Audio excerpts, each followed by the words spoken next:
اهلا وسهلا بيكم في حلقه جديده من حلقات كوكي في المطبخ. يا رب تكونوا بخير. النهارده هنعمل وصفه سهله وبسيطه وهتعجبكم جدا. هي الجلاش باللحمه المفرومه. هنعمله بطريقه سهله جدا وبأقل تكلفه، ومش هتلاقي ابسط من كده. وزي ما انتم شايفين كده هنعملها من بره مقرمشه ومن جوه طريه خالص، وطعمها تحفه بجد بجد. يعني لو جربتوها مش هتندموا. وصفة سهلة وبسيطة تتعمل في أي وقت، وقت مزنوق، وقت انتي محتاجة تعملي حاجة سريعة وخفيفة. مفيش أسهل من الجلاش. هنعملها بطريقة سهلة ولذيذة وإن شاء الله تعجبكم. قبل بقى ما نبتدي ما تنسوش الاشتراك في القناة وتفعيل الجرس عشان يوصلكم كل جديد يا أجمل متابعين في الدنيا. ويلا بينا نبتدي وصفتنا. أول حاجة معانا هنا معلقتين سمنة بلدي كبار. بعد كده هضيف عليهم شوية بصل حلوين كده متقطعين صغير.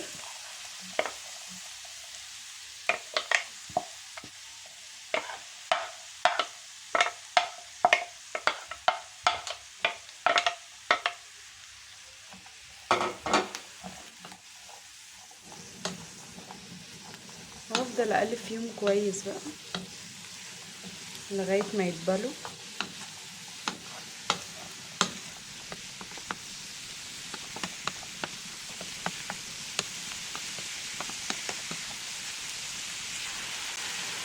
عايزه اقول لكم كتروا بصل في الجلاش، بيطري اللحمه من جوه، بتبقى حلوه قوي قوي قوي، بتديها طعم كده مسكر. يعني انا مش عارفه انتوا بتحبوا تحطوا البصل كتير ولا بتحطوا بصلايه صغيره ولا بتعملوا ايه؟ ابقوا عرفوني برضو في الكومنتات تحت. انتوا جربوها بالطريقه دي هتعجبكم قوي صدقوني. انا بحب اكتر بصل، بيطري اللحمه من جوه الجلاش قوي، يخلي الجلاش من بره مقرمش ومن جوه اللحمه طريه، بيبقى طعمه حلو. طبعا البصل بياخد وقت للاسف في التحمير، بس على ما بيصفر كده معايا بياخد وقت جامد، عشان كده انا مش حابه اطول عليكم، وهستنى لغايه ما يدبل خالص ويبتدي يخش في اللون الذهبي وهرجع لكم تاني.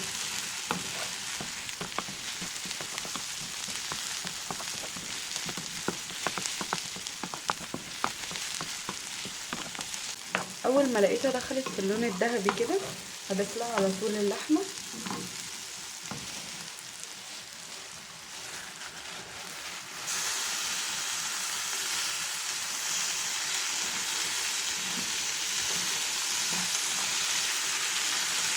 وهقلب فيها كويس لغايه ما تفك.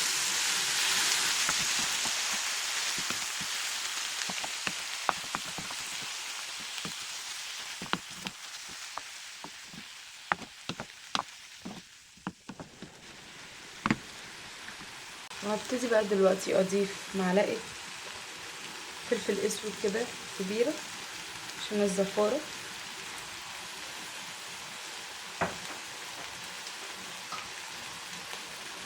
معلقه ملح كبيره.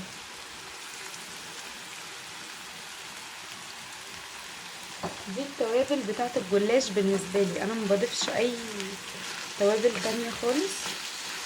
انا بحب طعم اللحمه كده يكون طعمها لحمه مش طعمها توابل. هقلب فيها كويس وبعد كده هوطي عليها بقى واسيبها تستوي براحتها خالص.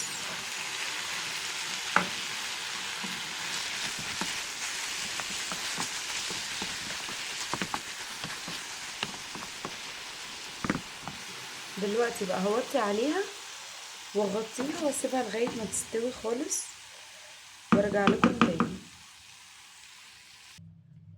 وكده اللحمه استوت زي ما انتم شايفين كده. معانا هنا بقى دلوقتي صينيه الحجم اللي انتوا عايزينه، ومعانا لفه جلاش، والافضل ان يكون الجلاش صابح ما يكونش اللي هو من الفريزر وكده.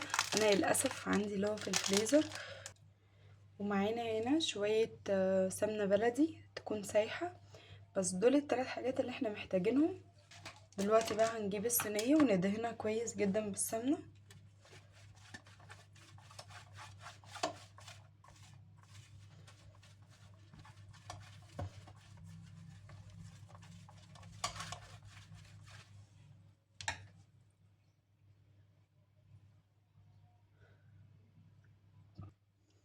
وهنبتدي بقى نفتح لفة الجلاش اللي معايا، وهضيف رق كده.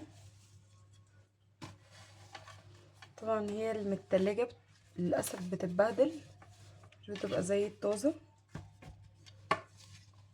بس احنا يعني هنظبطها تمام. وهنضيف بعد كده سمنة، هندهن كويس قوي السمنة، ده اللي بيخلي الجلاش بتاعنا يطلع مورق كده وحلو، ما يطلعش معجن في بعض. وبعد كده هناخد رق تاني،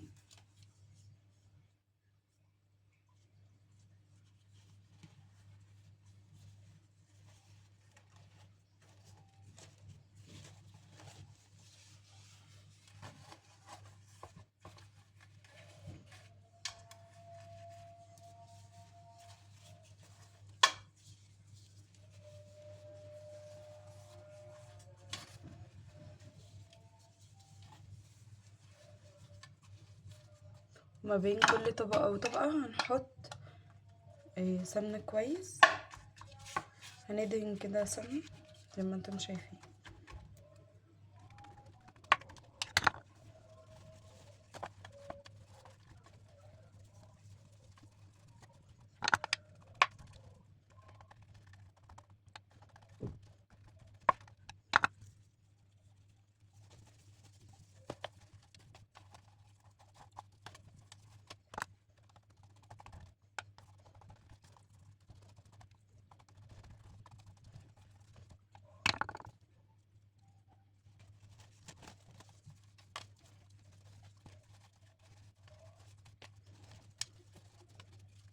لها سمنة خالص، لان هي السمنة هتنزل اللحمة، هتنزل سمنتها.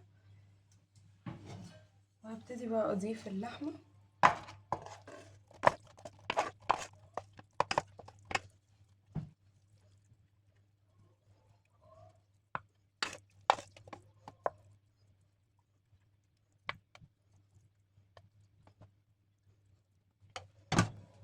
بعد ما فردنا اللحمة كويس هبتدي بقى اضيف تاني ورق الجلاش.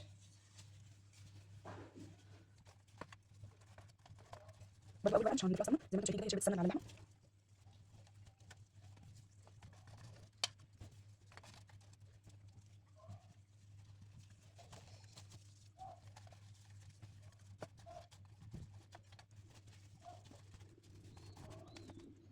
هضيف بقى طبقة سمنة عادي.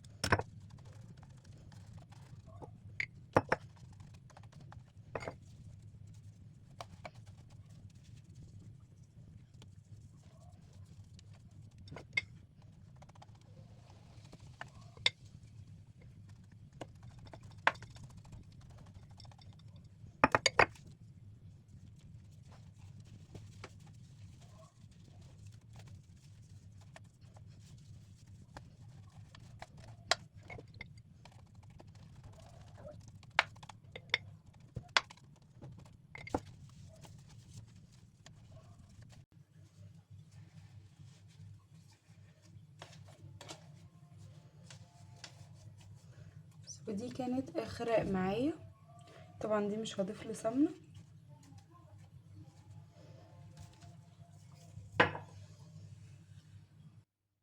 بعد كده هجيب السكينة واقطعها خرط على قد المقاس اللي انتوا حابينه. لازم قبل ما تدخل الفرن نقطعها عشان خاطر تشرب اللبن والبيض.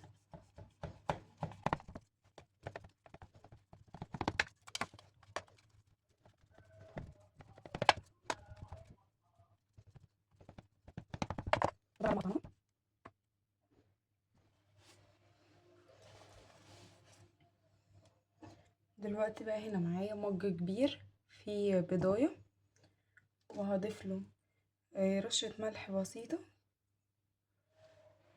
وهضيف له فلفل اسود برضو رشة بسيطة كده.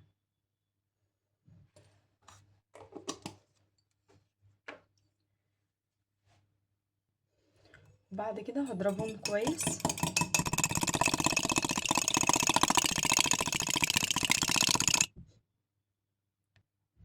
ده بعد ما ضربناها كويس.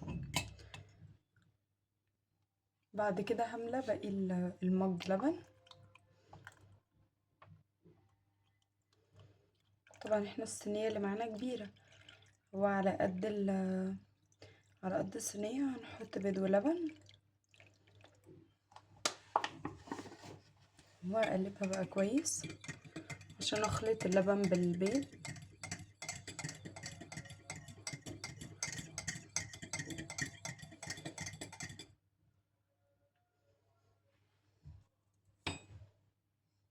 بعد كده هجيب الصينية واروح ضايفة اللبن والبيض.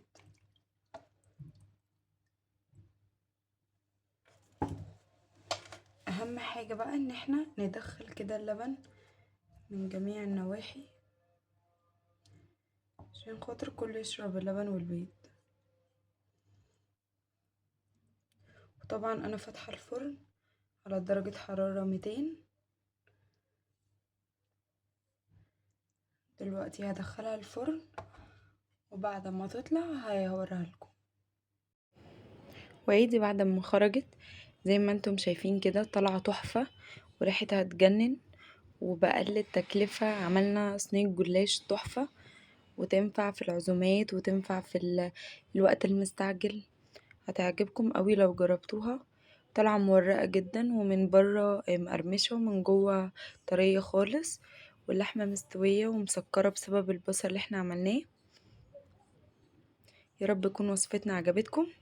ما تنسوش بقى الاشتراك في القناة وتفعيل الجرس عشان يوصلكم كل جديد، وما تنسوش اللايك اللي تحت الفيديو. سلام.